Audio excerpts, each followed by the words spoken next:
नमस्कार, स्वागत है आप सभी का वाईपीएन बिहार झारखंड में। मैं हूं आपके साथ मुदिता। बिहार की राजनीति में एक बार फिर वही पुराना मुद्दा नए तेवर के साथ लौट आया है, शराबबंदी। जिस शराबबंदी को कभी नीतीश कुमार ने नैतिकता और सामाजिक सुधार का सबसे बड़ा हथियार बताया था, वही शराबबंदी अब सत्ता के भीतर ही सवालों के घेरे में आ गई।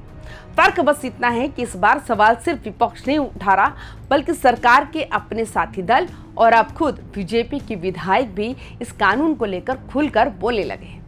ये कहानी सिर्फ एक कानून की नहीं है, ये कहानी बदलती है राजनीतिक प्राथमिकताओं की। ये कहानी है उस बहती गंगा की जिसमें अब बीजेपी भी हाथ धोने उतर आई है। शराबबंदी के खिलाफ आवाज सबसे पहले जिस नेता ने मुखर होकर उठाई, वे थे एनडीए के घटक दल के नेता और केंद्रीय मंत्री जीतन राम मांझी। उन्होंने खुलकर कहा कि शराबबंदी ने गरीबों और आम लोगों को फायदा कम, नुकसान ज्यादा पहुंचाया। उनका तर्क था कि शराब बंद नहीं हुई, बस अवैध हो गई, और जब कोई चीज अवैध होती है तो सबसे ज्यादा फायदा जो होता है माफिया और दलालों को होता है। इसके बाद उपेंद्र कुशवाहा की पार्टी के विधायक माधव आनंद ने विधानसभा में शराबबंदी की समीक्षा की मांग कर दी। ये कोई हल्की बात नहीं थी। ये पहली बार था जब एनडीए के अंदर से औपचारिक मंच पर शराबबंदी पर सवाल उठा। अब इन दोनों बयानों के बाद माहौल पहले से ही गर्म था, लेकिन असली चिंगारी तब गिरी जब बीजेपी के विधायक ने खुद इस कानून को फेल बता दिया। अब तक बीजेपी शराबबंदी का समर्थन करती रही थी, लेकिन ये समर्थन दिल से ज्यादा मजबूरी वाला था। वजह साफ थी, 2016 में जब बिहार में पूर्ण शराबबंदी लागू हुई थी, तब बीजेपी सत्ता में नहीं थी। उस समय नीतीश कुमार आरजेडी के साथ सरकार चला रहे थे। शराबबंदी नीतीश कुमार की व्यक्तिगत और राजनीतिक पहचान बन गई थी। जब बीजेपी बाद में सरकार में लौटी तो उसने इस कानून को खत्म करने की कोशिश नहीं की, लेकिन उसने कभी इस कानून का वैसा बचाव भी नहीं किया जैसे जेडीयू और खुद नीतीश कुमार करते रहे। बीजेपी का रवैया हमेशा थोड़ा दूरी बनाकर चलने वाला रहा। अब परिस्थितियां बदल चुकी हैं। एनडीए के अंदर कुलबुलाहट है, सहयोगी दल बोल रहे हैं और बीजेपी को लग रहा है अगर ये मुद्दा जनता में तूल पकड़ रहा है तो चुप रहना घाटे का सौदा हो सकता है। यही वजह है बीजेपी भी अब शराबबंदी के खिलाफ मुहिम में कूद पड़ी है। बिहार विधानसभा के बजट सत्र में शराबबंदी का मुद्दा अचानक और तीखा हो गया जब पश्चिमी चंपारण के लौरिया से बीजेपी विधायक विनय बिहारी ने अपनी ही सरकार पर सवाल उठा दिया। बेतिया में पत्रकारों से बात करते हुए उन्होंने भोजपुरी में जो कहा वो सीधा दिल और दिमाग दोनों पर असर करने लगा। उन्होंने कहा कि शराब मिलता तबे ना लोगवा हिलता, शराब ना मिली तो लोगवा ना हिली। मतलब साफ था, अगर शराब सच में बंद होती तो लोग पीते हुए दिखते नहीं। उन्होंने सरकार को जमीनी हकीकत का आईना दिखाते हुए कहा कि जहां भी बारात में जाते वहां लोग शराब पीते हुए या पिए हुए मिल जाते हैं। उनका कहना था जब मिलता है तब बिकता है और जब बिकता है तब लोग पीते हैं। बेचने वाला भी जेल जाता है, पीने वाला भी जेल जाता है, लेकिन शराब फिर भी हर जगह मिल रही है। विनय बिहारी ने दो टूक शब्दों में कहा, या तो सरकार शराब को पूरी तरह से बंद कराए या फिर पहले जैसी स्थिति लागू कर दे। उनका तर्क था कि आधी अधूरी शराबबंदी से सिर्फ नुकसान हो रहा है, आर्थिक नुकसान हो रहा है, नकली और जहरीली शराब से लोग मर रहे हैं और कानून व्यवस्था पर दबाव पड़ रहा है। उन्होंने यहां तक कह दिया कि अगर शराबबंदी ठीक से लागू नहीं हो पा रही है तो इसे खत्म कर देना चाहिए। ये बयान सिर्फ एक विधायक का नहीं था, ये बीजेपी के भीतर बदलते मूड का संकेत था। पहले प्रशांत किशोर ने शराबबंदी कानून हटाने की बात कही थी, अब पहली बार किसी एनडीए विधायक ने खुले मंच से इस कानून को खत्म करने की मांग कर दी। 2016 में जब नीतीश कुमार ने बिहार में पूर्ण शराबबंदी लागू की थी, तब इसे एक ऐतिहासिक फैसला कहा गया।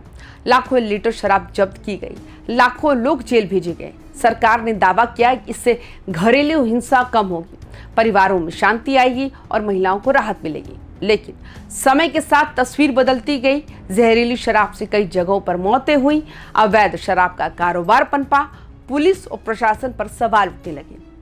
आज स्थिति ये है कि कानून कागज पर सख्त है, लेकिन जमीन पर शराब की उपलब्धता पर सवाल खड़े हो रहे हैं। विनय बिहारी के इस बयान ने आरजेडी और कांग्रेस को बैठे बिठाए हथियार दे दिया। आरजेडी प्रवक्ता एजाज अहमद और कांग्रेस प्रवक्ता असित नाथ तिवारी ने कहा कि सरकार खुद शराबबंदी पर एकमत नहीं है। एक तरफ नीतीश कुमार इसे अपनी उपलब्धि बताते हैं, दूसरी तरफ उनके सहयोगी दल इसे फेल बता रहे हैं। उन्होंने आरोप लगाया कि पुलिस शराबबंदी कानून को कमाई का जरिया मानकर काम कर रही है, माफियाओं को फायदा हो रहा है कि और आम आदमी पीस रहा है। उनका कहना था कि अगर सरकार के भीतर ही भ्रम है तो शराबबंदी कैसे सफल होगी।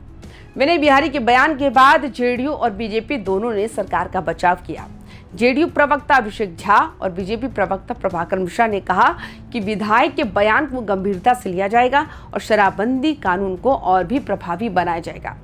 उनका कहना था कि शराबबंदी नीति में कोई बदलाव नहीं होगा, बल्कि इसके क्रियान्वयन को और भी सख्त किया जाएगा। यानी सरकार की आधिकारिक लाइन यही रही कि शराबबंदी रहेगी, बस उसे और मजबूत किया जाएगा। लेकिन असली कहानी बयानबाजी से आगे की है। एनडीए के घटक दलों में शराबबंदी को लेकर बेचैनी बढ़ रही है। जीतन राम मांझी इसे खुलेआम गलत बता रहे हैं, माधव आनंद समीक्षा की मांग कर रहे हैं और अब विनय बिहारी इसे फेल बता रहे हैं। ये सिर्फ व्यक्तिगत राय नहीं लगती, बल्कि एक बड़े राजनीतिक ट्रेंड की शुरुआत जैसी दिखती है। बीजेपी भी अब ये महसूस कर रही है कि शराबबंदी उसकी प्राथमिकता कभी नहीं रही, और अगर जनता के बीच ये मुद्दा नकारात्मक असर डाल रहा है तो दूरी बनाना राजनीतिक रूप से फायदेमंद हो सकता है। इस पूरे घटनाक्रम में सबसे बड़ी चुनौती नीतीश कुमार के सामने है। शराबबंदी उनकी पहचान है, ये उनका सबसे बड़ा सामाजिक प्रयोग है। अगर वे इसे कमजोर करते हैं तो उनकी राजनीतिक विश्वसनीयता पर सवाल उठेगा। अगर वे इसे और सख्ती से लागू करते हैं तो अपने सहयोगियों की नाराजगी झेलनी पड़ेगी। यानी नीतीश कुमार के लिए ये कानून अब सिर्फ प्रशासनिक मुद्दा नहीं, बल्कि राजनीतिक अस्तित्व का सवाल बन गया। अब सवाल उठता है कि आम जनता क्या सोचती है। गांवों और कस्बों में लोग कहते हैं कि शराब बंद है, लेकिन मिलती है, बस महंगी और छिप कर मिलती है। कुछ लोग कहते हैं कि पहले खुले में पीते थे, अब चोरी छिपे पीते हैं। फर्क सिर्फ इतना है कि अब डर और दलाल दोनों बढ़ गए हैं। महिलाओं का एक वर्ग शराबबंदी के पक्ष में है, क्योंकि उन्हें लगता है कि इससे घर में शांति आई। वहीं युवाओं और मजदूर वर्ग का एक हिस्सा इसे पाखंड मानता है। अब ये साफ हो गया कि शराबबंदी सिर्फ कानून नहीं रही, ये राजनीति का हथियार बन चुकी है।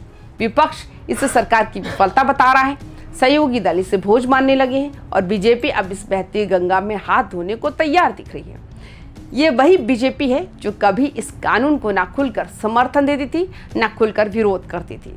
अब पहली बार उसके विधायक ने सार्वजनिक मंच से इसे फेल कहा है। तो दोस्तों, बिहार की शराबबंदी अब सिर्फ नीतीश कुमार का सपना नहीं रह गई, बल्कि ये अब एनडीए के भीतर संघर्ष का विषय बन चुकी है। जीतन राम मांझी की आवाज से शुरू हुई ये बहस अब बीजेपी तक पहुंच चुकी है। विनय बिहारी का बयान सिर्फ एक बयान नहीं, बल्कि संकेत है कि आने वाले दिनों में ये मुद्दा और बड़ा होगा। या तो सरकार शराबबंदी को और सख्ती से लागू करेगी, या फिर इसमें बदलाव की राह खुलेगी। लेकिन इतना तय है कि बिहार की राजनीति में शराबबंदी का अध्याय अब नए मोड़ पर पहुंच चुका है। ये सिर्फ कानून की लड़ाई नहीं है, ये जनता, सत्ता और सियासत के बीच भरोसे की लड़ाई है। और इस लड़ाई में अब बीजेपी भी मैदान में उतर चुकी है। तो आपकी क्या राय है शराबबंदी को लेकर? आप अपनी राय जरूर हमें कमेंट्स करें। बाकी तमाम खबरों के लिए YBN बिहार झारखंड के साथ बने रहे। नमस्कार।